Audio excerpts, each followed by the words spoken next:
And so we need to see leadership differently and see people for who they are and lead in a new way. And rather than command and control, I call this new way to lead trust and inspire, in contrast to command and control. That's the idea, is that we need to catch up our leadership style to this changed world. Let's talk about that difference, because you talk about the 5 emerging forces in the book.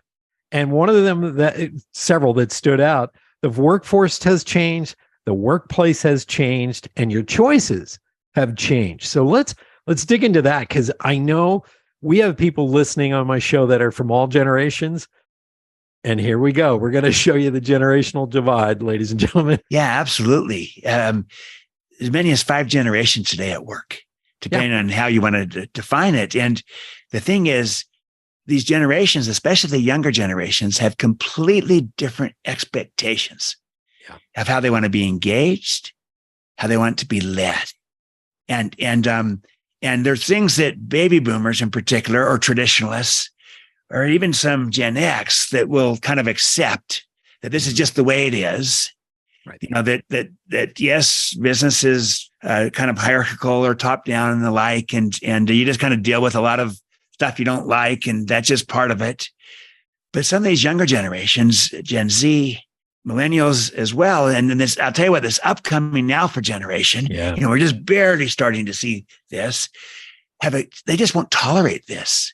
Mm-hmm. They have a completely different expectation of how they want to be engaged and how they want to be led. I like to put it this way, that these younger generations, they don't want to be managed. They want to be led. Yeah. They want to be trusted. They want to be inspired. And if they are, they'll stay, they'll engage, they'll connect. If they're not, they'll go find a place where they are. They'll leave. Because they see now that there's all kinds of options and possibilities. I can live here and work there. And so look, if you don't value me for who I am, and if you don't trust me, then why do I want to be here? I'll just go elsewhere. Yeah. In a way that some of the older generations didn't think this way. We kind of just accepted that this was kind of, hey, that's part of business, part of organizations, that you don't trust your boss. Hey, if I don't feel trusted, I'm going to go find a place where I am. And I'll leave. And that's become more real because the nature of choice changing, how we've gone from multiple choice to infinite choice, where there's all kinds of possibilities with the gig economy, with remote work, with all kinds of possibilities that I didn't have before. So, different expectations with an explosion of choice. And suddenly this puts a premium on leaders to try to create a great culture so you can keep your people, attract them and engage them and inspire them, or else you'll lose them somewhere else. Yeah. In Good to Great, Mr. Collins said it best. He said, people don't leave bad companies, they leave bad management. Yeah. And one of the things that I've noticed is we have to have reverse mentorship in these organizations, because there are economies going on that you and I can't see.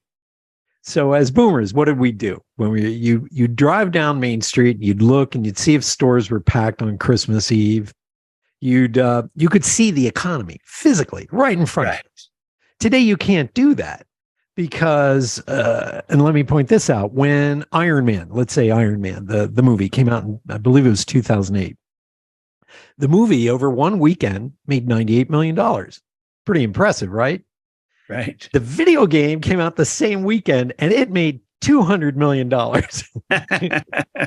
So there's an economy happening right there that we don't see because we're not privy to it. As a boomer, the only way you're going to know about the gaming industry is if you have kids. And this generation right now, we thought they were just playing around on video games. But the reality is they were engaged in business training, actually. Within these games, I talk about this in my TED Talk. There was this hierarchy and stepping up and earning your way, but they were in a digital environment right now. So those of you who are listening, we're talking about a generation now that they can work with this technology effortlessly, and at the same time start a business on the side, a side hustle. They're all told to start a side hustle, so they're competing with you and your own organization sometimes. Absolutely. and it's how they think. It's also their skill set, Mhm. and and then the options, the possibilities are there, and so it puts a greater premium on the need for leaders to try to tap into that creativity, that talent inside of people, so that they unleash that within the organization rather than in their side hustle, in their other opportunity that they have outside. I mean, to have them find that their greatest fulfillment and creativity is expressed outside the company rather than within the company, we're losing too much value. Oh, there. yeah. And I love how Gandhi put it. He said, the difference between what we are doing and what we are capable of doing would solve most of the world's problems. That's a leadership. That's a leadership challenge to all of us. Wow. We've got to tap into the capabilities, the potential, the talent, the greatness that's inside of people.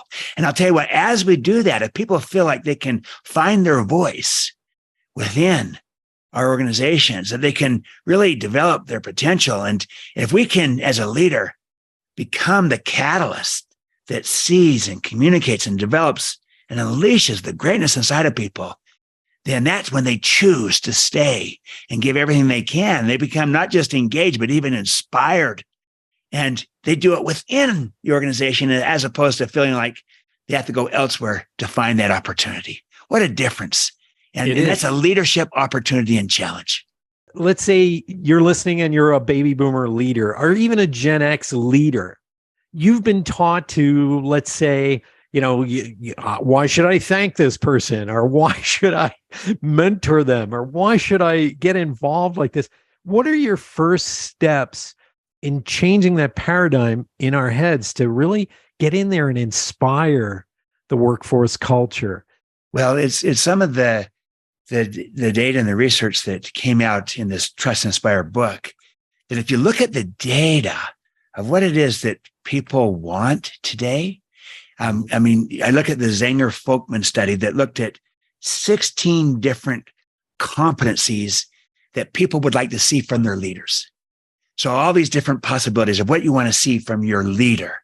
The number one competency that people wanted to see was a leader who inspires me. In current tense, a leader who inspires me.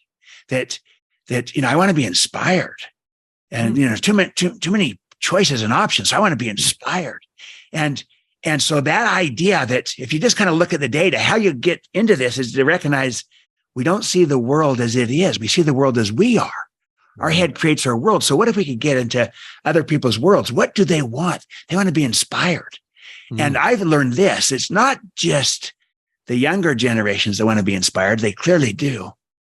The reality is every generation wants it. It's just that the older generations are more tolerant of being uninspired, but they still want to be inspired. But the younger generations really want it. And if they're not, they're going to go elsewhere. And so the idea that, okay, they want to be inspired. So my job as a leader, among other things, is to inspire. That's kind of a paradigm shift because we've too often conflated inspiration with charisma, thinking, well, to inspire, I've got to be charismatic. And they're different. They're not the same.